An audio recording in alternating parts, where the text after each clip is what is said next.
હવે આપણે ટેકનિકલ સુધારા, અહીંયા પ્રશ્ન એવો પૂછાય છે, કૃષિમાં આવેલા ટેકનિકલ સુધારા જણાવો અથવા તો ટેકનિકલ સુધારા વિશે નોંધ લખો. પરીક્ષા માટે ખૂબ જ અગત્યનો છે, બરાબર, તૈયાર કરવાનો છે, બરાબર. ભારતમાં ખેતી ક્ષેત્રે બિયારણ આવ્યા, ખાતર આવ્યા, ખેતી ઉપયોગી સાધનોનું પરિવર્તન, ટેકનિકલમાં સુધારા આવ્યા છે.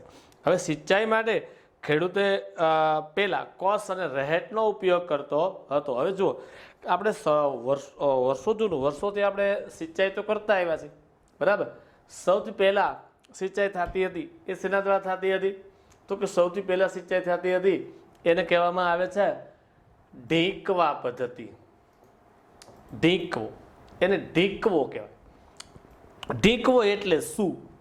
તો કે નદીના કિનારા પાસે એક ખાડો કરી નદીનું પાણી વહેણમાં લઈ અને એને આવી એક કાથરોડ દ્વારા કાપેલી વસ્તુ હોય એને નીક દ્વારા મજૂર છે એ પાણી ઠલવે અને એની નીક છે એ ખેતરમાં પહોંચાડી શકાય, અને ઢીકવો કહેવામાં આવે.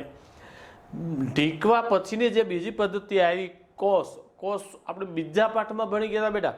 બીજા પાઠની અંદર આપણે ચર્મકલાની અંદર ભણી ગયા હતા. કોસ કેવો હોય? તો કે કોસ શરૂઆતમાં ચામડાનો હતો, આવો આમ અહીંથી આમ ગરગડીમાં દોરી જાતી હોય, બળદ હોતા, આને બહાર કાઢી લેવામાં આવે છે. હવે અત્યારે જે નવો કોષ બન્યો એ આવો હતો. અહીંયા અંદર ખુલતું ઢાંકણું છે, અહીંયા લોખંડનું છે, આગળ ગરગડી છે અહીંયા, અને અહીંયા બળદ જોડેલા છે. હવે જ્યારે આ કોષને બળદ પાછા આવશે ત્યારે પાણી ધક્કો મારશે, એટલે પાણી અહીં સુધી જ્યારે ભરાઈ જાય ત્યારે બળદને હંકારે છે.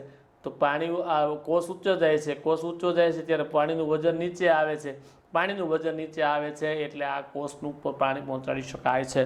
ત્યાર પછી ત્રીજા નંબરે આવે છે તો કેरहेट. હવે આ रहेट શું છે?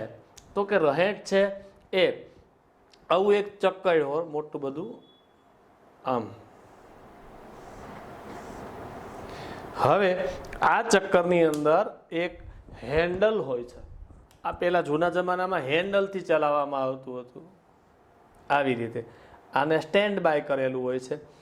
અહીંયા ડબ્બા બાંધેલા હોય છે દોરી સાથે. આ રેટને હંકારવામાં આવે એટલે આ ડબ્બો પાણીનો ભરાયેલો અહીંયા આવે તો થઈ જાય, અહીંથી ખેતરમાં પાણી જઈ શકે. આને रहेट કહેવામાં આવે છે. આ रहेटનો ઉપયોગ કરવામાં આવતો હતો, બરાબર છે. હવે આજે એનાથી આધુનિક ચોથા નંબરની જે સિંચાઈ પદ્ધતિ આવી, તો 3 નંબર થયા. ચોથા નંબરે જે આવી છે એનું નામ છે ફીટર એન્જિન. એનું નામ છે ફીટર એન્જિન. 4 નંબર ઉપર આવશે ફીટર એન્જિન. ફીટર એન્જિન કોને કહેવામાં આવે છે? એક વ્હીલ વાળું હોય છે. તમે ઓલા સિમેન્ટનો સ્લેબ ભરાતો હોય ત્યારે તમે ખબર મિક્સચરમાં એક વ્હીલ વાળું હાલતું હોય, એ ફીટર કહેવાય. ફીટર પછી 5મા ક્રમે આવશે એનું નામ છે ઓઇલ એન્જિન. એ 2 વ્હીલ વાળું બનાવ્યું, બરાબર, ફિલ્ડ માર્શલ વાળાએ ઓઇલ એન્જિન, બરાબર. અને ત્યાર પછીની વાત કરીએ તો 6 નંબર ઉપર આવશે મોટર. પહેલા મોટર આવી. હવે મોટર છે એ ઉપર પડી રહી, એનો બેલ્ટ નીચે કૂવામાં જતો હોય, એ કૂવાની અંદર પંપ હોય, એને પંખો કહેવામાં આવે. મોટર ફરશે એટલે પંપ ફરશે, પાણી બહાર કાઢશે, બરાબર છે. આ 6 નંબર ઉપર આવી. પછી તો કે 7 નંબર ઉપર જે સંશોધન થયું એને કહેવામાં આવે છે મોનોબ્લોક. મોનોબ્લોક. હવે મોનોબ્લોક છે એટલે શું? એને ગામડાની ભાષામાં કપલ મોટર કહેવામાં આવે. કપલ મોટર એટલે શું? મોટર અને પંપ બે સાથે હોય. આપણા ઘરે બીજા માળે પાણી ચડાવવા માટે જે મોટરનો ઉપયોગ કરે છે એમાં પંપ અને મોટર બે સાથે છે, એને મોનોબ્લોક કહેવામાં આવે. પછી 8મા ક્રમે શોધ થઈ એને કહેવાય હાંડી મોટર. આ હાંડી મોટર છે એ કૂવાના તળિયે પડી રહી અને પાણી બહાર ફેંકે, છેલ્લે સુધી પાણીનો ઉપયોગ થઈ શકે એના માટે હાંડી મોટર આવી, બરાબર છે. ત્યાર પછી આવ્યું 9મા ક્રમે આવશે એને કહેવાય સબમર્સિબલ. હવે સબમર્સિબલ છે એ શું છે? તો કે પાઇપ જેવી મોટર છે. મોટર અને પંપ બે સાથે છે, બોરની અંદર ઉતારવામાં આવે છે, બરાબર, એને સબમર્સિબલ કહેવામાં આવે છે. એથી આગળ જે શોધ થઈ એને કહેવામાં આવે છે સોલાર પંપ. સોલાર પંપ એટલે સૂર્ય સંચાલિત સબમર્સિબલ. આ 5 હોર્સ પાવર સુધીની મોટરો આવે છે તમિલનાડુમાં એનો ઉપયોગ થઈ શકે છે. સૂર્ય સંચાલિત સૂર્યની ગરમીમાંથી એનર્જી એકત્રિત કરીને આ મોટર ચલાવવામાં આવે છે, એને કહેવાય સોલાર પંપ સંચાલિત છે, બરાબર. ત્યાર પછી આવી ટપક સિંચાઈ. હવે ટપક સિંચાઈ એટલે શું? તો કે આ રીતે એક પાઇપ જતો હોય, અહીંથી સૂતળી મૂકી હોય આવી રીતે, આનું ટીપું આપણા પાકના થળિયા પાસે ટપક ટપક ટપક ટપક પડ્યા કરે, ટપક પદ્ધતિ કહેવાય. પછી આવી રીતે પાઇપ હોય, એમાં વચ્ચે એવો પાઇપ ઊભો કરીને એની અંદર ફુવારા મૂકેલા પટપટ પટપટ ફર્યા કરે, એટલે વરસાદની જેમ પાણી ઓછા પાણીએ જાજુ ખેતર પાઈ શકાય છે, બરાબર. એને ફુવારા પદ્ધતિ કહેવામાં આવે છે. આથી જે અતિ આધુનિક પદ્ધતિ અત્યારે જે ચાલે છે ઇઝરાયલની અંદર, એને રેસા પદ્ધતિ કહેવામાં આવે છે. રેસા પદ્ધતિ એટલે શું? અહીંયા આ પાઇપ નીકળતો હોય, અહીંયા બહાર કાઢીને એક બાસ્કેટ બનાવ્યું હોય, બાસ્કેટ. આ બાસ્કેટની અંદર આપણા મોબાઈલની અંદર જે કાર્ડ ફિટ થાય એવો સ્લોટ હોય, એમાં કોમ્પ્યુટર ચિપ્સ આપેલી હોય, કોમ્પ્યુટર ચિપ્સ. અને અહીંયા આ ચિપ્સ સાથે જોડાયેલા રેસાઓ, અહીંયા આપણું બીજ છે, આ રેસાઓ જેમ આપણા ઘરમાં ગોળો હોય છે, પરંતુ આપણને તરસ લાગે છે તો જ પાણી પીવા જાય, આખો દિવસ કંઈ પાણીનો ગ્લાસ ભરી ભરીને પીતા નથી.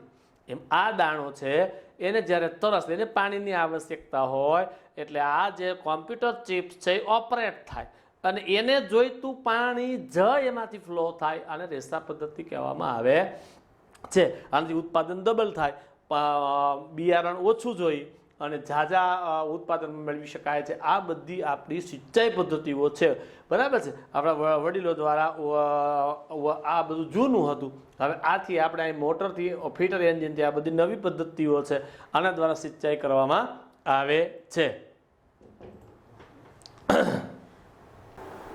હવે આવ્યું રાસાયણિક ખાતરો. એમાં આવે DAP, ડાઈ એમોનિયા ફોસ્ફેટ, પછી NPK, નાઇટ્રોજન ફોસ્ફરસ ને પોટાશ, અને યુરિયા જેવા જૈવિક ખાતરો, બાયો ફર્ટિલાઇઝર. આ જૈવિક ખાતરો છે, કુદરતી ખાતર કે બાયો ફર્ટિલાઇઝર. પ્રવાહી જૈવિક ખાતર લિક્વિડ સ્વરૂપમાં આવે છે, એવા જૈવિક ખાતર. બાયોટેક બિયારણ, બાયોટેક એટલે BT બિયારણનો ઉપયોગ થઈ રહ્યો છે. ખેડૂત પાક સંરક્ષણ માટે જંતુનાશક દવાઓ અને જૈવિક નિયંત્રણ, બાયો કંટ્રોલ, કુદરતી પદાર્થોનો ઉપયોગ કરીને જે કીટકોનો નાશ કરવામાં આવે, બાયો કંટ્રોલ કહેવામાં આવે છે. સરકાર દ્વારા ખેડૂતોને રેડિયો ઉપર રોજ સાંજે 7 વાગે કાર્યક્રમ આવે છે, બરાબર છે. ગામનો ચોરો એ ખેડૂત ભાઈઓને માહિતી આપે છે. પછી ટીવીની અંદર DD કિસાન ચેનલ, મોબાઈલ પર કિસાન એપ, SMS આવે છે. ટોલ ફ્રી નંબર છે 1800 180 15 51. આની ઉપર ગમે ત્યારે કોલ કરીને માહિતી મેળવી શકાય છે. સરકારના ખેડૂત વેબ પોર્ટલ આઈ ખેડૂત તથા એગ્રી માર્કેટ જેવી મોબાઈલ એપ, આ બધી મોબાઈલની એપો છે, એ દ્વારા સતત માહિતી, નવી તકનીકો અને માર્ગદર્શન પૂરું પાડવામાં આવે છે. એના દ્વારા અતિ આધુનિક વસ્તુઓ એને પ્રાપ્ય થાય છે. ગ્રામ્ય વિસ્તારમાં કૃષિ સંસાધનો અને નવી ટેકનિકોનો પ્રચાર પ્રસાર કરવા માટે ગ્રામ સેવકો ખેડૂતો સુધી પહોંચાડાય છે. આ માહિતી નવી સંશોધન થયેલી માહિતી છે, એને પહોંચાડવા માટે ગામડાના લેવલે એક ગ્રામ સેવકની પોસ્ટ ઊભી કરી. આ ગ્રામ સેવક છે એ સોમવારે અને ગુરુવારે એવી રીતે કંઈક જાતા હોય છે, અને ત્યાં જઈને ખેડૂતોની એક મિટિંગ બોલાવી નવી શોધો, નવી વસ્તુઓની જે શોધ થઈ છે એના વિશેની માહિતી ખેડૂતો સુધી પહોંચાડે છે. નવી યોજનાઓની માહિતી ખેડૂતો સુધી પહોંચાડે છે. સરકારે દરેક જિલ્લામાં તો કે ખેડૂત તાલીમ કેન્દ્રની સ્થાપના કરેલી છે, જેમાં ખેડૂતોને પ્રશિક્ષિત કરવા જિલ્લા લેવલે 2 પ્રકારના તાલીમ કેન્દ્રો હોય છે. ખેડૂત મહિલા તાલીમ કેન્દ્ર અને ખેડૂત પુરુષ તાલીમ કેન્દ્ર. આપણા જૂનાગઢની અંદર સરદાર બાગમાં મામલતદાર કચેરીની બરાબર પાછળની સાઈડમાં આવેલું છે ખેડૂત મહિલા તાલીમ કેન્દ્ર આવેલું છે, અને ગેટ નંબર 1ના છેવાડે પુરુષ ખેડૂત તાલીમ કેન્દ્ર આવેલું છે. ગુજરાતમાં કૃષિ મેળાઓ દ્વારા ખેડૂતોને અદ્યતન માહિતી માર્ગદર્શન, કૃષિ યુનિવર્સિટી દ્વારા કૃષિ મેળાઓ યોજાય છે. નવા પ્રકારની શોધો સમજાવવામાં આવે છે, નવા ઉત્પાદનની માહિતગાર કરવામાં આવે છે.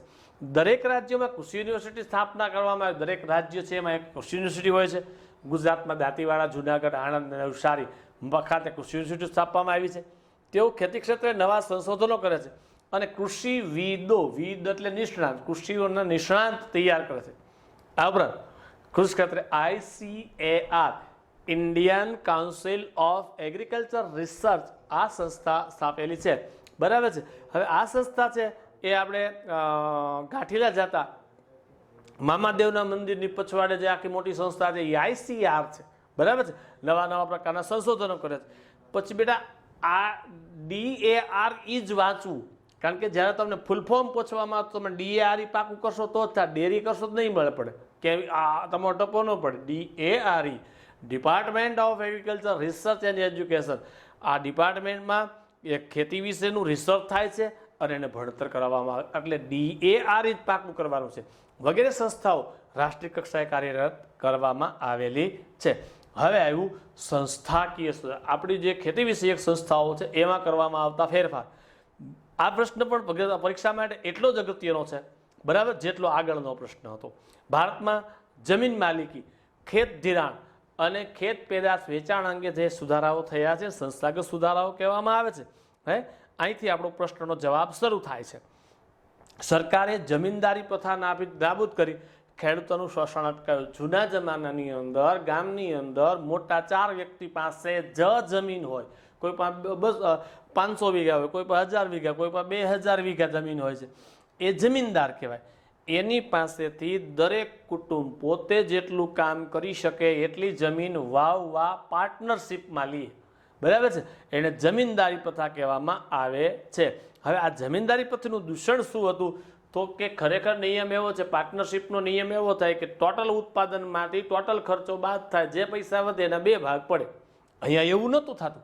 તો જમીનદારી પ્રથા હતી, ટોટલ ઉત્પાદનના 2 ભાગ, એ આખો અડધો ભાગ લઈ જાય. અડધા ભાગની અંદરથી ખેડૂતને બિયારણ, ખાતર, દવા અને એ જે જમીન વાવે છે એનો ટેક્સ, વિઘોટી એટલે કે મહેસૂલ કર પણ એને ભરવાનો રહેતો હતો. એટલે ખેડૂતોનું શોષણ થતું, ખેડૂતોને ખાવા પૂરતા પૈસા વધતા નહોતા. ગવર્મેન્ટે એ કાયદા દ્વારા નાબૂદ કર્યું. ખેડે તેની જમીનના કાયદા દ્વારા ખેડનારને જમીન માલિકીનો સાચો હક આપવા. હવે આ જમીનદાર પાસેથી જે માણસ ખેડતો હતો જમીન, બરાબર, એને 50% હિસ્સો આપતો હતો, પણ ગવર્મેન્ટે કાયદો કર્યો જે ખેડે છે જમીન એની માલિકીની છે. એટલે એક વ્યક્તિ છે આ જમીનદાર પાસેથી 40 વીઘા જમીન વાવતો હતો, હવે 40 વીઘા કાયદા અંતર્ગત એ માલિક પોતે બની ગયો. એને સાચો માલિકીનો હક, જે કામ કરે છે એને માલિક બનાવી દેવામાં આવ્યા.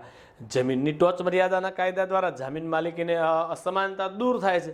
જમીનની ટોચ મર્યાદા, આ બાબત જ્યારે ટોચ મર્યાદાના કાયદાની વાત યાદ આવે ત્યારે આપણે વિનોબા ભાવેને યાદ કરવો જોઈએ.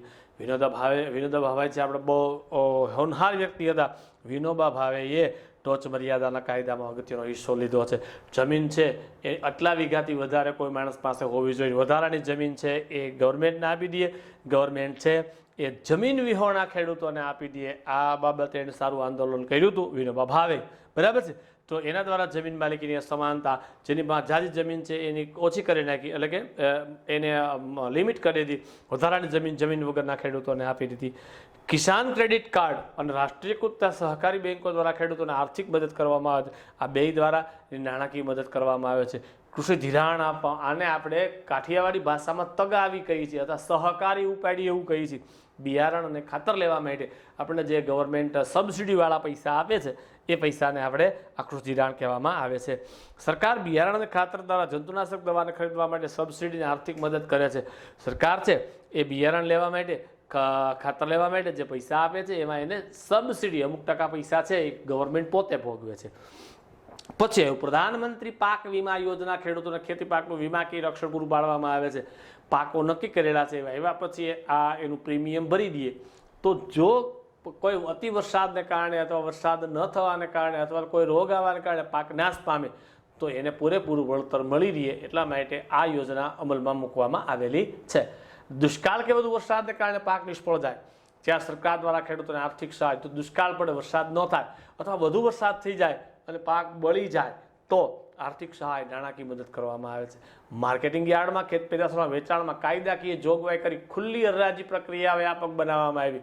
પહેલાં બંધ બાયણે હરાજી થઈ જતી, કોણ હું લીધું એ ખબર ના પડે. હવે માર્કેટિંગ યાર્ડમાં ખેત પેદાશો જે આવે છે એને જાહેરમાં હરાજી કરવામાં આવે જેથી એનું શોષણ ન થાય. ખેડૂતોનું ખેત પેદાશોને પોષણક્ષમ ભાવ મળી રહે એ માટે સહકારી મંડળીઓ અને ખરીદ વેચાણ સંઘ સહકારી ધોરણે ગોદામો, શીતગૃહો, પરિવહન અને સંદેશા વ્યવહારની સુવિધા પૂરી પાડી છે. ખેડૂત પોષણક્ષમ ભાવ મળે એના માટે ગવર્મેન્ટે વ્યવસ્થા કરી સહકારી મંડળીઓ, નહીં નફો નહીં નુકસાનના ધોરણે ચલાવવામાં આવતી સહકારી મંડળીઓ, ખાતર સહકારી મંડળી, બિયારણ સહકારી મંડળી, એમાં નફો નથી લેવામાં આવતો, પણ નફાને એની અંદર માત્ર એનો ખર્ચો નીકળે એટલો જ નફો લઈ શકાય છે. ખરીદ વેચાણ સંઘ એને માર્કેટિંગ યાર્ડ કહેવામાં આવે છે. સહકારી ધોરણે ગોદામ, આપણે આપણો માલ છે એ વેચવા માટે લાવ્યા છે, ગોડાઉનમાં રાખવો છે, તો આપણે સામાન્ય રીતે ગોડાઉન એટલે એક મોટો બધો રૂમ ભાડે રાખી લઈએ, પણ આપણો એવડો હોલ હોય કે આપણે આખો હોલ ભરાય એટલો તો માલ નથી આપણી પાસે. તો આ સહકારી ક્ષેત્રે જે ગોદામની વ્યવસ્થા છે એમાં સ્ક્વેર ફીટ ઉપર ભાડું હોય. આપણો માલ જેટલા સ્ક્વેર ફીટમાં પડ્યો રહીએ એટલો સ્ક્વેર ફીટનું રોજિંદુ ભાડું ચૂકવવાનું એવી વ્યવસ્થા કરી છે. શીતગૃહો, કોઈ પાક બગડી જાય એવો હોય ને તો એને એર કન્ડિશનમાં રાખવો પડે એમ હોય તો એના માટેના શીતગૃહો બનાવ્યા, એ પણ કેવા સહકારી ધોરણે. પરિવહન, ઠેઠ પોતાના ખેતરેથી માલ છે એ માર્કેટિંગ યાર્ડમાં પહોંચી શકે એના માટેની વ્યવસ્થા. સંદેશા વ્યવહાર, આખા ભારતના જે માર્કેટિંગ યાર્ડો છે એના જોડાણ, સંદેશા વ્યવહાર ગમે ત્યાંથી ગમે એનો નંબર મળી શકે છે, આવી સુવિધા પૂરી પાડી. ખેડૂતો પાસે ખેત પેદાશની સરકારે નક્કી કરેલા પોષણક્ષમ, ખેડૂતોને પોષણ મળી રહે એવા ટેકાના ભાવે ખરીદ કરવા માટે નીચેની સંસ્થાનો કાર્ય છે. ટેકાના ભાવે નક્કી ખરીદી લે એટલે ખેડૂતોને નુકસાન ન જાય એના માટે કેટલીક સંસ્થાઓ આપણને કાર્યરત છે. ભારતીય રાષ્ટ્રીય કૃષિ સહકારી વિપણન સંઘ, એને કહેવાય national agriculture cooperative marketing federation of India, NAFED, યાદ રાખવાનું છે. આનું ગુજરાતી કરવાનું, તમને આનું ફૂલ ફોર્મ કરવાનું કહેતા લખવું પડે. ગુજરાત તેલીબિયા ઉત્પાદક સંઘ, એને કહેવાય Gujarat cooperative oil seeds growers federation, એને ગ્રોફેડ, GROFED. આ સંસ્થા છે એ વિશિષ્ટ પ્રકારની સંસ્થા છે. ગ્રોફેડ એટલે શું બેટા? આપણે ક્યાંક ગયા હોય અને આપણે તેલનો ઘાણો જોયો, તેલના ઘાણામાં કાંઈ નથી, ઉપરથી મગફળીના બિયા આવે છે, બે રોલ ફરતા હોય, બે રોલની વચ્ચે દાણો પીસાય છે, ખોળ બહાર નીકળી જાય છે, નીચે નળમાં તેલ આવે છે. પણ સંભાવના એવી છે મગફળીના તેલ સાથે આ રોલની અંદર મિશ્રણ ભેળસેળ કરી શકાય, એમાં કપાસિયા નાખી શકાય, એમાં સૂર્યમુખી પણ ઉમેરી શકાય, કારણ કે પીલાવાનું જ છે ગમે તે, એમાં તેલ નીકળે છે. પણ ગ્રોફેડમાં જે તેલ આવે છે એ શુદ્ધ તેલ હોય છે. એવું કેવી રીતે? તો કે આપણે સાયન્સમાં તમે ભણી ગયા હો કે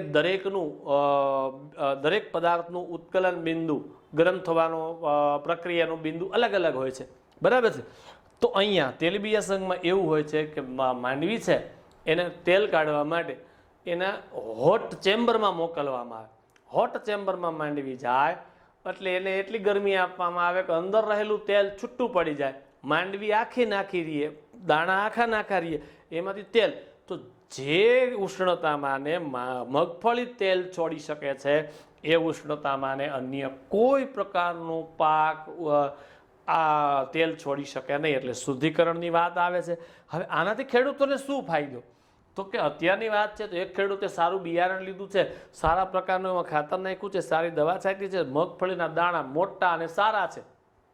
બાજુના ખેડૂતો જે ઉત્તરથી કક્ષાનું બિયારણ છે એની પાસે બહુ એનો માવજત કરી નથી, એને દાણા થોડા નાના છે, પણ છતાંય જ્યારે મગફળી માર્કેટમાં આવે તો બેનો ભાવ તો એક સરખો જ આવે છે. પણ ગ્રોફેડવાળા શું કરે છે?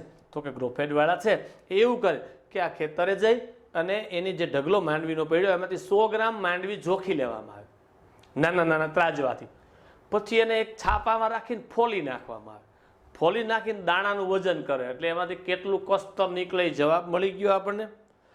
પછી એ જે દાણા છે એ દાણાને સીડ્સ લેબોરેટરીમાં મોકલવામાં આવે અને એમાં નક્કી કરે કે આમાં કેટલા ટકા તેલ છે. જો હૃષ્ટપુષ્ટ દાણો હોય તો તેલનું પ્રમાણ વધારે હોય તો એનો ભાવ વધારે આવે, ઓછો નાનો દાણો હોય તો એનું તેલનું પ્રમાણ ઓછું હોય તો એનો ભાવ ઓછો આવે. આ કામ કરે છે ગુજરાત તેલીબિયા ઉત્પાદક સંઘ. આપણા ગામની અંદર CL કોલેજની પછવાડે બાસવા રોડ ઉપર આપણે ગ્રોફેડ આવેલો, અત્યારે બંધ હાલતમાં પડ્યું છે, બરાબર છે. હવે રાષ્ટ્રીય ડેરી વિકાસ નિગમ, national dairy development board, NDDB, તમે ઓલી દૂધની થેલીમાં NDDB વાંચી હોય છે, આની અંદર ફેટ ઉપર ભાવ આપવામાં આવે છે. ફેટ ઉપર એટલે શું? તો કે એ દૂધને પરીક્ષણ કરવામાં આવે, આમાં ચરબીનું પ્રમાણ કેટલું છે, ફેટ કેટલી છે, એના ઉપર એનો ભાવ. તો સારું દૂધ હશે, કપાસિયા ખાધેલું પશુ હશે તો એનું દૂધ વધારે ફેટવાળું હોય છે, એને વધારે ભાવ મળે છે. આ માટે આ 3 સંસ્થાઓ કાર્યરત છે. હવે આવ્યું હરિયાળી ક્રાંતિ. હરિયાળી ક્રાંતિ એટલે શું? તો કે હરિયાળી ક્રાંતિ એટલે તો કે 12 મહિના ખેડૂતો ખેતરો છે એ લીલાછમ રહીએ. આપણા દેશમાં 1960ના દશકામાં કૃષિ ક્ષેત્રે હરિયાળી ક્રાંતિ સર્જાણી. તે પહેલા એક એવો સમયગાળો હતો કે જ્યાં દેશમાં અનાજની તીવ્ર અછત પ્રવર્તી હતી, ભયંકર અછત, કારણ કે વસ્તીના પ્રમાણમાં અનાજ પાકતું નહોતું.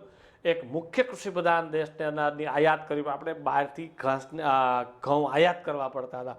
આવી પરાવલંબી પરિસ્થિતિ સામે દેશ ઝઝૂમતો, આપણે બીજા ઉપર આધાર રાખવો પડતો હતો અને એવા સમયે દેશ એની સામે ઝઝૂમતો હતો.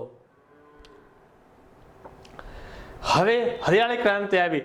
અહીંયા આ પ્રશ્ન છે એ એમ પૂછાય, હરિયાળી ક્રાંતિ વિશે માહિતી આપો. તો અહીંથી આગલો પેરેગ્રાફ ને આ લાલ ટપકાવાળું બધું લખવાનું રહેશે.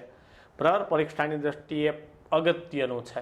બિયારણની સુધારેલી જાતો, રાસાયણિક ખાતરોનો વધેલો ઉપયોગ, દેશના ખેડૂતોનો પ્રચંડ પુરુષાર્થ, ભયંકર મહેનત કરે છે, વીજ વિતરણની વ્યાપક વ્યવસ્થા, ખેતરે ખેતરે લાઇટ, સિંચાઈની સવલતતાઓ, નહેરો, બોર વગેરેની સગવડતાઓ, સુધારો થયો.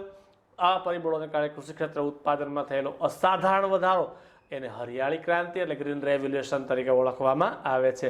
હરિયાળી ક્રાંતિનો મુખ્ય ઉદ્દેશ હતો કૃષિ ઉપજમાં વધારો કરવો. હેતુ એવો હતો કે ગમે એમ કરીને આપણે ખેતીનો ઉત્પાદનમાં વધારો કરવો, ખેડૂતોને વધુ પ્રમાણમાં રાસાયણિક ખાતર, કીટકનાશકોનો ઉપયોગ કરવા માટે પ્રેરિત કરવામાં આવ્યા. ભાઈ, તમારે ઉત્પાદન વધારો લેવા માટે સારું ખાતર નાખવું છે, આવું કેમિકલવાળું ખાતર નાખવું જોશે, તમારા પાકને બચાવવા માટે ને રોગ થાય તો કીટકનાશકોનો ઉપયોગ કરવો પડશે, એવી પ્રેરણા આપી અને કૃષિ ઉપજમાં વધારો કરવાના લક્ષ્ય, આપણો જે ટાર્ગેટ હતો એ ટાર્ગેટને આપણે હાંસલ કરવામાં સફળતા મળી શકી છે.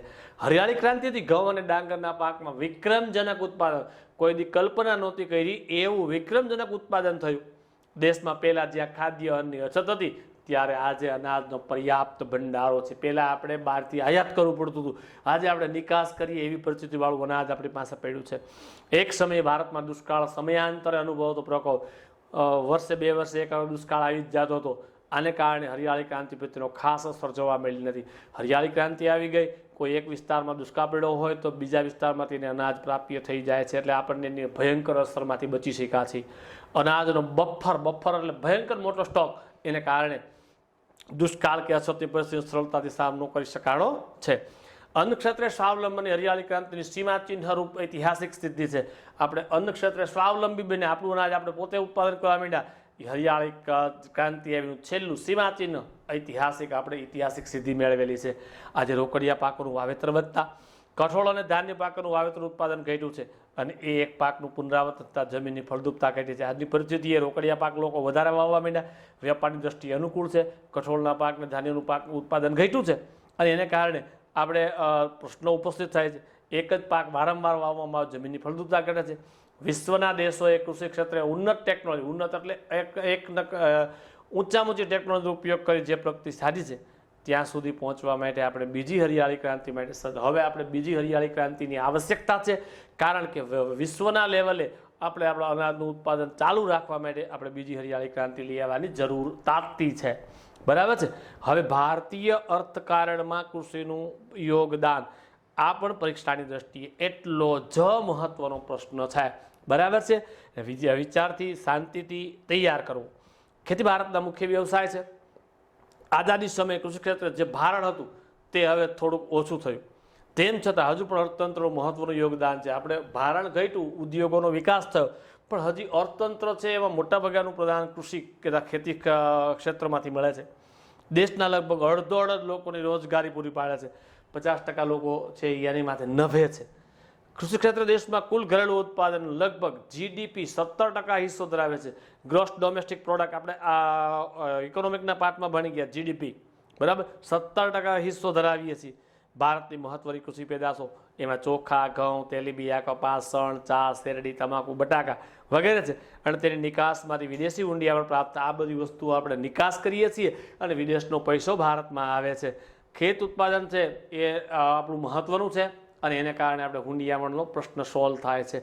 ખેત પેદાશથી ઉત્પાદનમાં વિશ્વભરમાં ભારતના બીજા સ્થાને છે. બીજા નંબરે ભારતનો નંબર છે ખેતીના ઉત્પાદનમાં. સુતરાઉ કાપડ, ખાંડ, કાગળ, તેલ વગેરે ઉદ્યોગોનું ખાદ્ય સામગ્રીના પ્રસંસ્કરણ એટલે કે એની માટે પ્રક્રિયા કરવા માટે ઉદ્યોગ માટે કાચો માલ ખેતીમાંથી, આ બધા જનો કાચો માલ ખેતીમાંથી મળે છે, બરાબર, ઉપલબ્ધ બને છે. કૃષિ ભારતના લોકોનો ખોરાક પૂરો પાડે છે. જો કે અનિયમિત અને અનિશ્ચિત વરસાદ, સિંચાઈની અલ્પ સગવડને કારણે ખેતી ક્ષેત્રે વૈશ્વિક બજારો ભારતનો દેખાવ સાતત્યપૂર્ણ રહ્યો નથી. આપણો ખોરાક છે ખેતીમાંથી મળે છે, પણ આપણે અહીંયા અનિયમિત વરસાદ, વહેલો આવે વહેલો જાય, વહેલો આવે મોડો જાય, મોડો આવે વહેલો જાય, મોડો આવે મોડો જાય, ગમે ત્યાં નુકસાન કરે છે. આવે તો એટલો બધો આવે ગામના ગામ તણાઈ જાય, અને ન આવે તો છાંટા છાંટા થઈને વહી જાય. પરિણામે વરસાદ આપણને પ્રોબ્લેમ કરાવે છે. સિંચાઈની સગવડતાઓ હજી આપણે એટલી બધી કરી શકાય નથી, અલ્પ પ્રમાણ છે. એટલે આપણે ખેતીના ક્ષેત્રની અંદર વિશ્વની બજારની અંદર આપણો દેખાવ સતત પૂર્ણ એક ધારો રહ્યો નથી. હવે અનાજ સંરક્ષણ માટે આજે કોઈ પણ દેશને અન્ન સુરક્ષા જરૂરી છે. કોઈ પણ દેશ હોય વિશ્વનો, એના માટે એને અનાજની સુરક્ષા હોવી જોઈએ. જો અનાજની માંગ વધતી હોય, અનાજની મોટા પાયે આયાત કરવી પડે તો દેશ માટે તેની રાજકીય સ્વતંત્રતા જોખમમાં મુકાઈ જાય. જો અનાજની માંગ પુષ્કળ હોય, આયાત કરવું પડતું હોય તો ફરીથી આપણે ગુલામીમાં ધકેલાઈ જવાની સંભાવનાઓ વધારે છે. હરિયાળી ક્રાંતિને લીધે આપણે અનાજ ઉત્પાદનમાં સ્વાવલંબી બન્યા છીએ.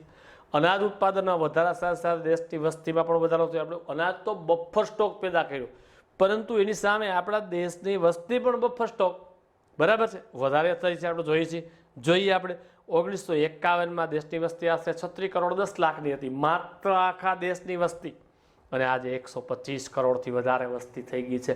તો આજે તેની અનાજની માંગ પણ વધતી છે, કારણ કે વસ્તી છે વધી એટલે અનાજની માંગ વધશે. તેમ છતાં આપણા દેશમાં 5 વર્ષોમાં અનાજનું ઉત્પાદન વધ્યું. છેલ્લા 5 વર્ષમાં આપણે ઉત્પાદન બહુ વધારી શક્યા છે.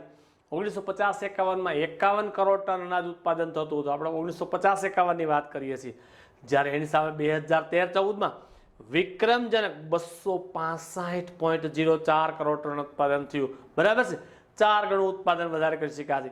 આજે આપણે પાસે એટલું અનાજ છે કે દેશની ન્યૂનતમ એટલે કે ઓછામાં ઓછી જરૂરિયાત, અન્ન વસ્ત્ર અને આવાસ, એમાં ન્યૂનતમ જરૂરિયાત પૂરી કરી શકાય છે. આ ભંડાર ટકાવી રાખવા માટે વધારો કરવો આવશ્યક છે. આપણી પાસે આજે બફર સ્ટોક છે, જો એને જાળવવા માટે એમાં વધારો ઉમેરો કરવો પડશે. ખાધાર કરી તો એકની ખૂટી જશે. અનાજનો બફર સ્ટોક ઊભો કરી દુષ્કાળ કે ઓછા અનાજ ઉત્પાદન સમયે અનાજની તંગી અટકાવી શકાય. જ્યારે દુષ્કાળ પડે કોઈ વિસ્તારમાં, ઓછું અનાજ ઉત્પાદન થાય તો આપણે તંગીને આ બફર સ્ટોકમાંથી સુલઝાવી શકાય છે. અનાજના ગોદામમાં રહેલ અનાજને સાચવવાની વૈજ્ઞાનિક પદ્ધતિ અપનાવી અનાજનો બગાડ થતો અટકાવી શકાય છે. અનાજના જે મોટા મોટા ગોડાઉનો છે એને સાચવવા માટે અતિ આધુનિક વૈજ્ઞાનિક પદ્ધતિનો ઉપયોગ કરીને અનાજને સડતું અટકાવવામાં આવે છે, અને આપણે બફર સ્ટોક જાળવી શકાય છે. આ અનાજ હજારો ગરીબ પરિવારો વિના મૂલ્યે આપી ભૂખ મિટાવી શકાય છે, બરાબર. સસ્તા અનાજની દુકાનમાં, પંડિત દીનદયાળ ફેર પ્રાઇસ શોપની અંદર અનાજનો બગાડ અટકાવવો એ સમયની તાતી જરૂરિયાત. અનાજ છે એનો બગાડ થતો અટકાવવો એ આજના સમયની ખૂબ જ અગત્યની જરૂરિયાત છે.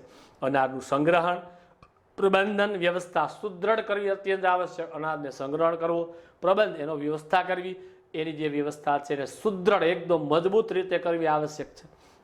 સરકારે ખાદ્ય સુરક્ષા કાયદા ફૂડ સિક્યુરિટી એક્ટ દ્વારા ગરીબો સુધી અનાજ વિતરણ કરવાની જોગવાઈ કરી એક સારી શરૂઆત કરી. 2 રૂપિયા કિલો BPL વાળાને, અંત્યોદય વાળાને 35 કિલો મફત અનાજ આપવામાં આવે છે.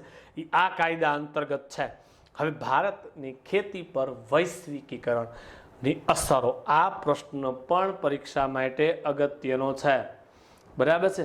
વૈશ્વિકીકરણનો પ્રશ્ન છે, પરીક્ષા માટે અગત્યનો છે.